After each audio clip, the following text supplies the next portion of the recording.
Você vai ouvir agora Papo de Futuro, um podcast, uma coluna semanal sobre as novas tendências e desafios na comunicação no Brasil e no mundo, da telefonia até a internet, e como isso pode mudar a sua vida. Acompanhe esse episódio.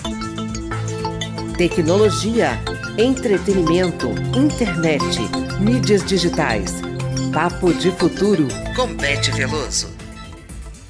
Bom, está começando mais um Papo de Futuro e o tema de hoje é o poder invisível das Big Techs. Um estudo da agência pública mostrou que essas empresas que praticamente mediam todas as nossas relações sociais, profissionais e políticas têm um papel que vai além do papel da economia digital.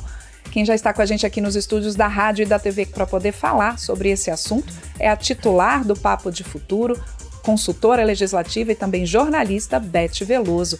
Muito bom dia, Beth, tudo bem? Bom dia, Ana Raquel. Pois é, Beth, esse assunto do poder das Big Techs e esse levantamento que a agência pública fez traz aí dados reveladores, não é isso? Exatamente, Ana Raquel. Esse estudo ele é inédito e ele tem uma relevância enorme no Brasil e no mundo.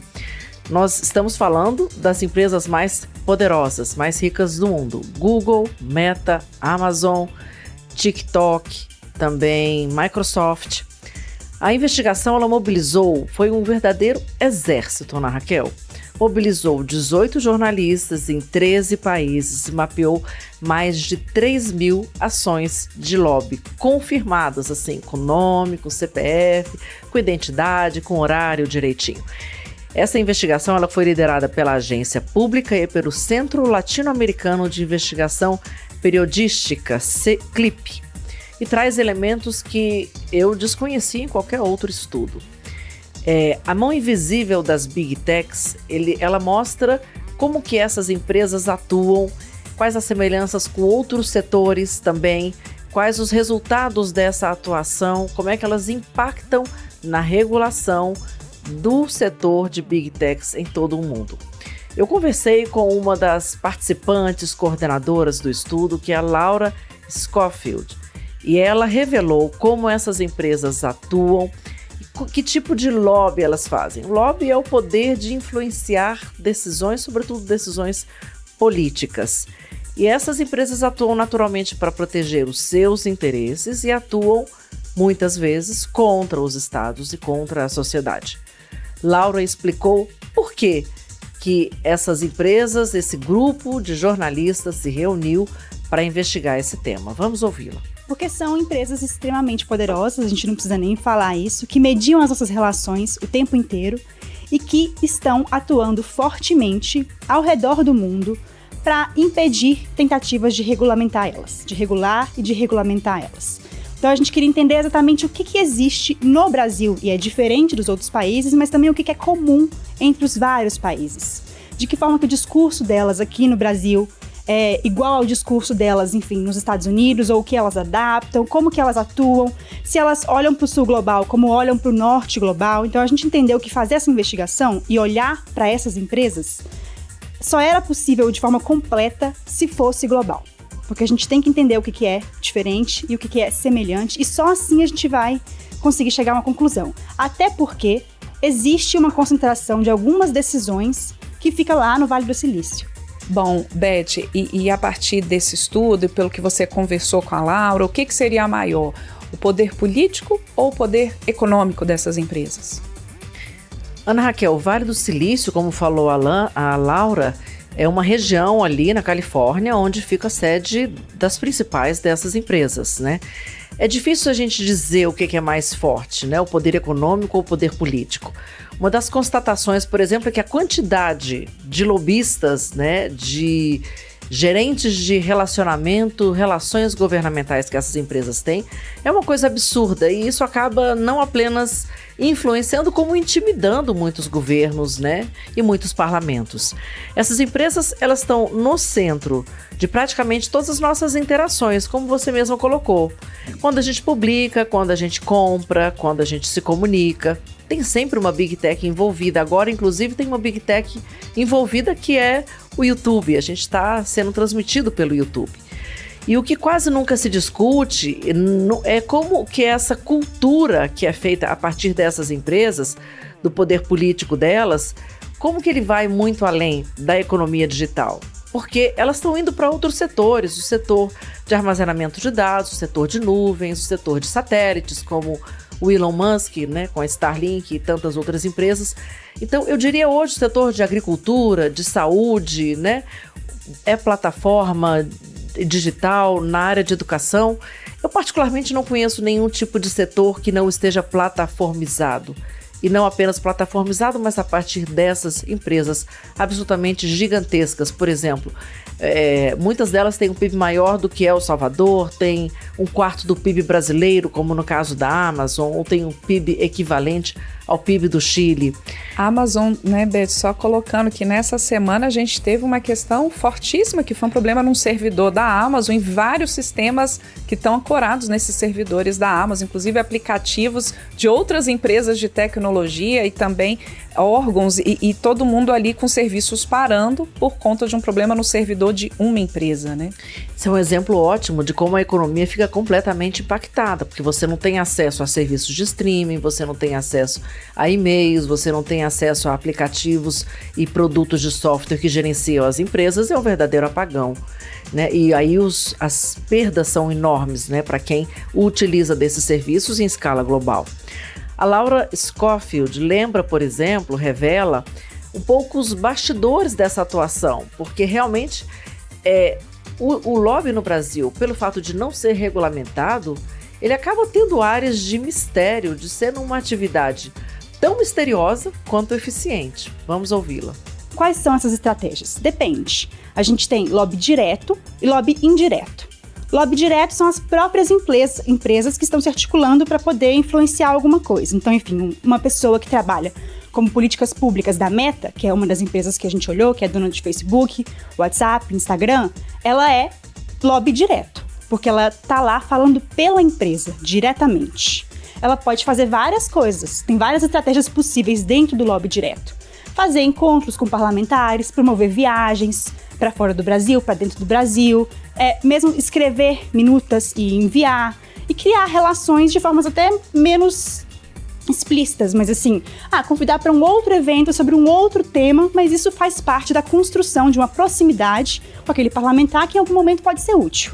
Isso é lobby direto. Tem várias práticas dentro dessa grande categoria que envolve pessoas que estão representando abertamente as empresas.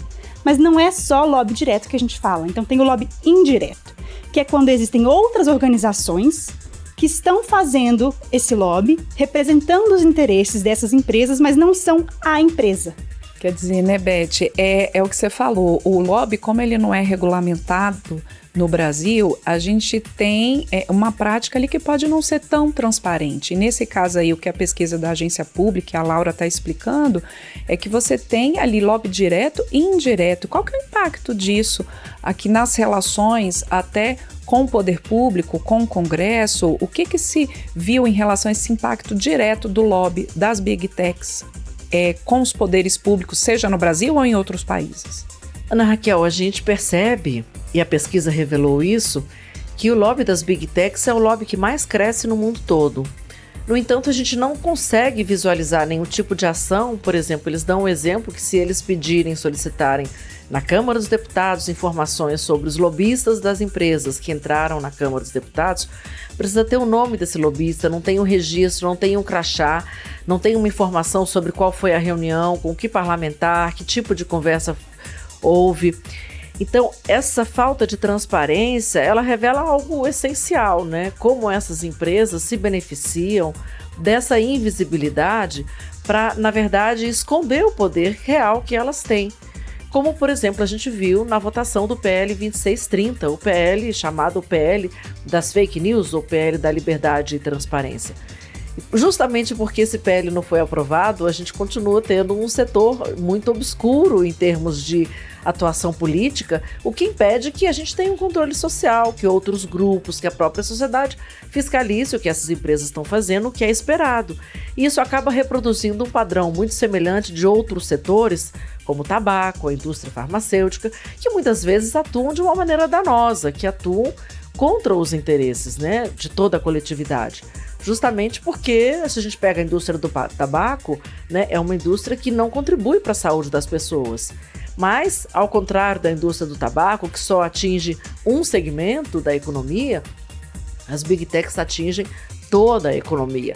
Então, esse discurso, na verdade, ele muda muito pouco conforme cada país. Alguns países o lobby sim é regulamentado, mas o objetivo dessas empresas é sempre o mesmo: reduzir o alcance das regulações, preservar um modelo de negócios baseado na autorregulação, que, infelizmente, tem uma lógica comercial, de mercantilização, de coleta massiva de dados e de monetização da atenção humana, inclusive de crianças, que devem ser protegidas e devem ser tiradas dessas redes, desse padrão de comunicação e de informação.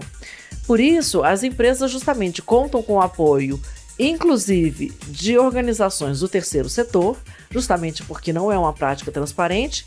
E naquilo que a Laura explicou de lobby indireto, a gente vê muitas empresas posando de fachada como empresas neutras, ou como setores acadêmicos, ou como ONGs, mas, na verdade, elas não servem à academia, elas servem sim às corporações e aos grandes empresários, como mostra a Laura Schofield. E tem ainda dentro desse grupo o pessoal que não diz que está representando as empresas, que é uma prática interessantíssima que a gente chama de astroturfing, que é quando existe uma criação de uma organização que se diz da sociedade civil, mas que na verdade, e aí a gente tem que buscar formas de provar isso, ela é uma associação que está representando ali indiretamente um grupo de empresas. Então são várias estratégias possíveis e o legal é que a gente conseguiu mapear e contar, quantificar em quais situações que elas foram aplicadas nos países que participaram do projeto. A gente criou uma base interativa bem grande, em que a pessoa pode clicar e ver práticas de lobby, de quais atores, voltadas a quais políticos, e explicar qual que era a intenção, se é possível identificar e tudo mais. Então, enfim, são várias estratégias possíveis que a gente foi identificando manualmente, contando um grande levantamento com jornalistas de todo o mundo que identificaram e foram listando as situações de lobby. Então, tal político fez tal reunião com tal pessoa, isso aqui é uma situação de lobby. Isso aqui é lobby direto se foi com alguém da empresa, indireto se foi com outra pessoa. Beth, e a gente pode dizer então que tem ali uma simetria entre o Estado e as plataformas e é possível reduzir essa assimetria? Ana Raquel, é impressionante, né? Como os estados parece que vivem uma síndrome de vira-lata e que realmente eles acham que eles são muito menos poderosos do que as empresas, apesar de, no meu entendimento, serem muito mais poderosos se as ferramentas de enforcement do próprio governo, do próprio estado, ou seja, forçar uma regulação através de uma votação de leis nos parlamentos, realmente forem adotadas. Mas como a gente vê uma rede, né, de influência tão complexa, né, através do lobby direto, de encontros, viagens, reuniões e até mesmo minutas de projetos enviadas a parlamentares que chegam a ser aprovadas, a gente tem também uma outra forma que levanta inclusive questões éticas, como a gente estava conversando aqui, comentando, que é a mobilização, a articulação da sociedade civil, que é sobejamente, generosamente financiada por essas empresas e, na verdade, acabam sendo, então, né, ONGs de fachada para interesses corporativos. Então, isso tudo impressiona, é preciso que a gente fale, é preciso que a gente jogue luz sobre isso e traga transparência e não apenas discutir a criação de novas leis, mas discutir como regulamentar o lobby no Brasil, como que essas empresas se relacionam com o Estado, como que a gente pode ter um controle social maior, como a gente pode prestar contas. O lobby não é ilegal. O que é ilegal é a falta de transparência e o que não é bom é a falta de ética com que se atua. É claro que as propostas podem ser colocadas na mesa e devem e têm sido feitas, inclusive no GT da Proteção da Criança, que nós aprovamos todos os projetos na semana passada, que nós havíamos proposto aprovar. E tudo feito com muita transparência, sentado inclusive com as Big Techs para discutir a questão do trabalho infantil em plataformas e que foi uma negociação extremamente proveitosa. Agora é na forma de um lobby direto, na forma de um lobby bem colocado. O que deixa claro, então, como eu coloquei, né, é que o Estado descubra que realmente ele tem uma autonomia técnica e política para negociar o quanto possível, mas, na verdade, a fiscalização e os limites é o próprio Estado e o Parlamento que vão colocar, a partir das dinâmicas tecnológicas, né, que a sociedade necessita, que a economia necessita, né? E que nós precisamos ter de limites, inclusive para a inteligência artificial, para as redes sociais, para a questão do acesso aos dados e toda essa informação que a sociedade precisa de uma garantia, uma segurança realmente, além da soberania nacional, né? A gente não pode legislar só sobre influência, porque o futuro da democracia digital depende disso, né, Raquel? Certamente. Bom, para quem quiser saber mais sobre esse relatório, esse levantamento que foi tema aqui do Papo de Futuro, esse levantamento da agência pública, lá na publicação do Papo de Futuro, na página da Rádio na internet, né, daqui a pouco vai estar lá a publicação aqui desse episódio do Papo de Futuro, e aí você pode ir lá, vai ter o link para o relatório da agência pública, que a Beth Veloso vai colocar lá para gente, justamente para quem tiver interesse em saber mais sobre esse levantamento. Por hora, Beth Veloso, vou agradecer muitíssimo. Beth Veloso vai tirar uma licença, mas em dezembro a gente volta com a Beth Veloso aqui no Papo de Futuro. Enquanto isso, a gente vai tocando com muito carinho aqui a coluna Papo de Futuro, sempre com informações sobre tecnologia, sobre sociedade e essa discussão entre os meios digitais e a nossa vida. Muito obrigada, Beth Veloso, e até o seu retorno. Até já. Bom, lembrando, o Papo de Futuro, você também pode deixar sua sugestão. Vou reforçar aqui o WhatsApp da Rádio. Tecnologia, entretenimento, internet, mídias digitais. Papo de Futuro com Beth Veloso. Você ouviu o podcast da coluna Papo de Futuro, que é um oferecimento de www.emporionaturalista.com.br, a sua loja de produtos naturais. Compartilhe em suas redes sociais e até breve com outros episódios. www.digitalradiotv.blogspot.com, a sua melhor companhia.